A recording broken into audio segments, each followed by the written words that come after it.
Pace explains, Pace explains, out of her mouth and into your brains. Hi, I'm Pace, and today I'm going to explain finding your path. Finding your path is amazing. Before you find your path, you're always left kind of wondering if maybe you could have done better. You second guess yourself, you're never really sure if you made the right decision.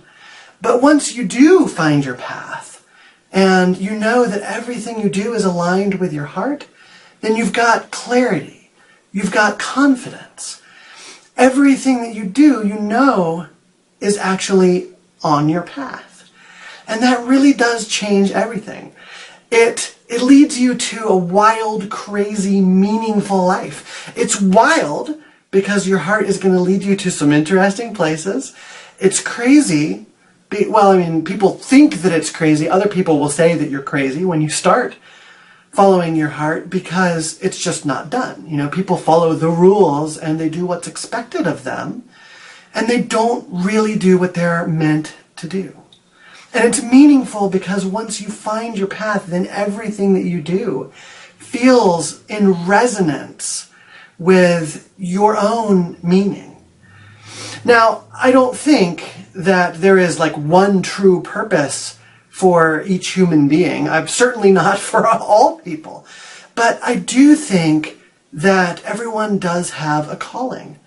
And that doesn't mean that it's like a grand calling to go out and heal the sick and travel to Africa or like change the world. But I think that there is a special purpose in each person's heart that can be uncovered.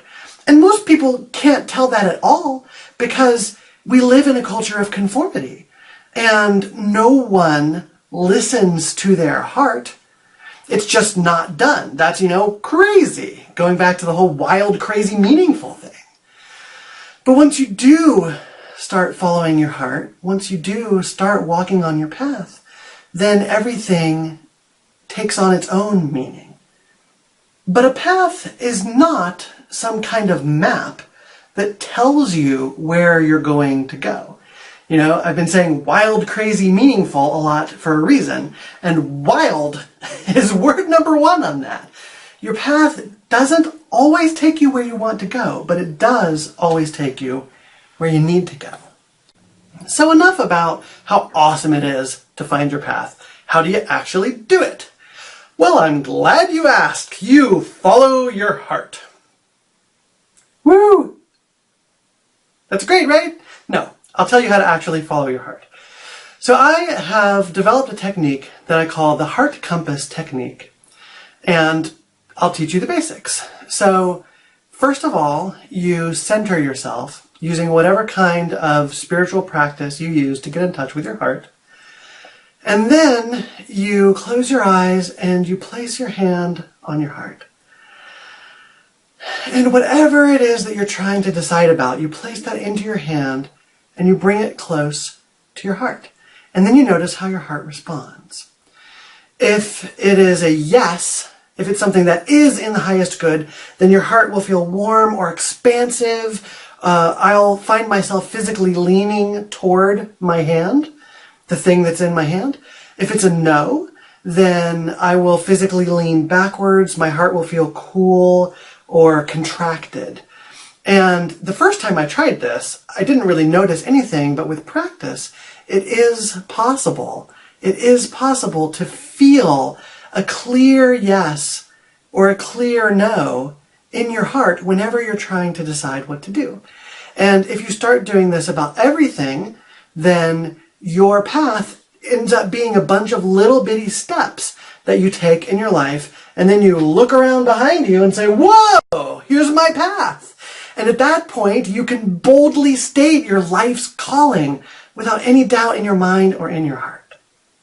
Now, my own path has been full of twists and turns. It took me a long time to get to the point where I was able to feel clear and confident about my calling. And the biggest thing that I learned is about the struggle itself. I used to think, as soon as I get past this struggle, then I'll finally be able to do what I'm really meant to do. But first I got to clear all this crap out of the way. And the way that it turned out is I had to go through that struggle about finding my own path so that I could learn what I need to learn to help you find your own. And this is so common. Everybody thinks like, oh, well, I've got this big mountain of crap and I've got to like shovel it away and get rid of all this crap so that I can finally do what I'm meant to do. But that crap is fertilizer for your great work and you're just throwing it away. You think that your mess is an obstacle that's in the way of your mission, but your mess is your mission. So that's my path. What's yours? If you'd like to find out, scroll down.